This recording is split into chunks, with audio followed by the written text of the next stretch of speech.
Hello.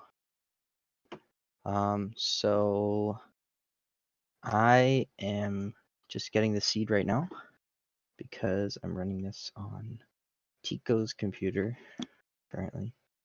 So what we're going to be running is set seed 1.16.1. Not a lot of the set seeds after 1.9 have all been very similar. The only thing is that the world generation is dependent on the seed.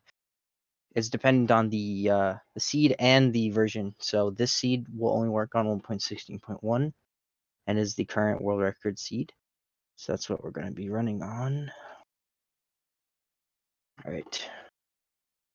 So I have the seed. First things first, gonna set some of my settings. And one thing we do have to do is we will change our key bindings so that I can pull off a trick later in the run. So we'll set this to this, and you guys will see why later on. Okay, that should be good. And we'll start a new world. Set seed, easy difficulty, so we get very few mobs generating, hopefully. This is our seed. And one thing I am going to do is create the world first, then come back and recreate it. And I'll explain why in a second. So right now I'm holding escape so that the game pauses on the first frame. And timing will start right after that.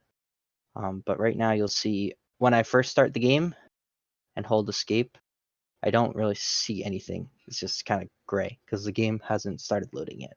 So what I'm going to do is, don't start timer yet, but this will load in the game first. Oh, mouse setting is very low. Oops. Controls. Let's crank that up. All right, so now the world is loaded, so I can quit out and come back, and it will load much faster. And I'm also going to turn hitboxes on, which will be useful later, and I won't want to have to do during the run. So I'm going to save and quit there, and now I'll recreate from here with the same seed, and I'm holding escape again, and timing will start as soon as I click back to game.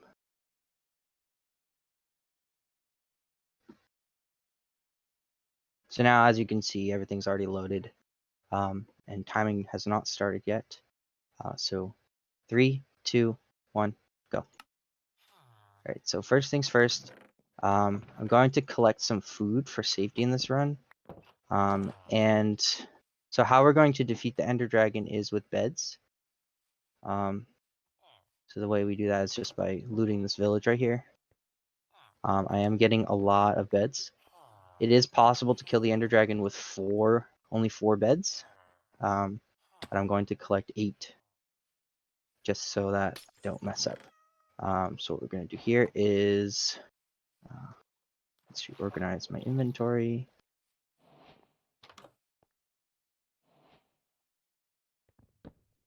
All right, so from now on, I'm going to be basically running my normal route, and then at the end, reorganize my inventory again. So the putting our hitboxes is useful right here. We don't have anything in the water right now, but sometimes you'll find a dolphin, which will help save a few seconds off your run.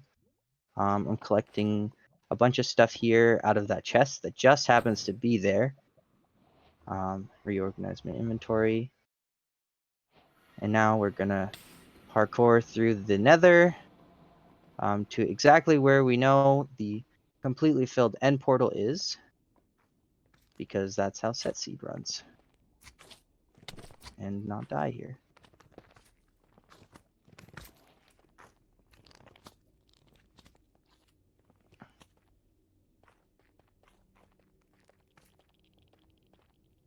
So the gold armor I picked up earlier does help in case I get hit, but also if I see any piglins. So here is, well, kind of messed that up a little bit, but that does save about a second or two, those hotkeys that I showed earlier. And we're going to do the mountain climb. Nice. And here's where our portal goes. I'm going to do this somewhat slowly. And this should bring us right into the stronghold, which is where we'll find the end. So here we pause the game. In normal runs, we time with in-game time, so that doesn't actually waste any time. But I'm doing it here anyway because you really can't run in that unloaded area, so you kind of have to pause. So we're coming up on the dragon. As you can see, that end portal was completely filled, which has about a 1 in 3 million chance or something, but this seed has been specially picked just for that. So now we will hopefully get our dragon perching soon. And now is where the run becomes RNG. Because this dragon has about a 7% chance of perching right away. And if not, we're going to have to wait. So yeah. So the only thing we really can do is stay opposite this fountain. And when he decides, he'll come and land on that fountain, and that's when we kill him.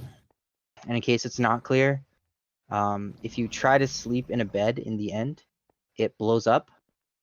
So we're going to use that explosion to kill the dragon.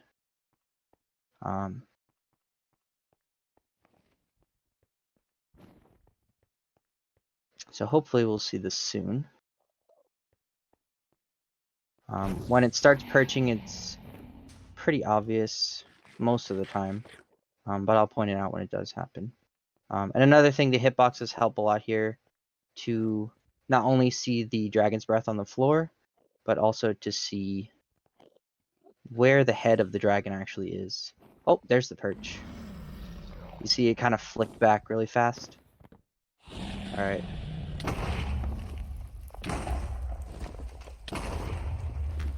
And time is coming up. After... Oh, there's the dragon. Only took 6 beds. And time will be... time. There it is. Awesome. That was actually a better perch than I expected. But in normal runs, if it doesn't perch right away, we sort of just reset and come back and hope that it does. So yeah. Yeah. Yep.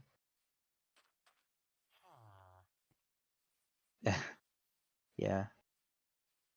Yeah. I messed up the flint and steel trick. So what we do there is, it's actually a minor optimization. We used to make the flint and steel to light the first portal. But what happens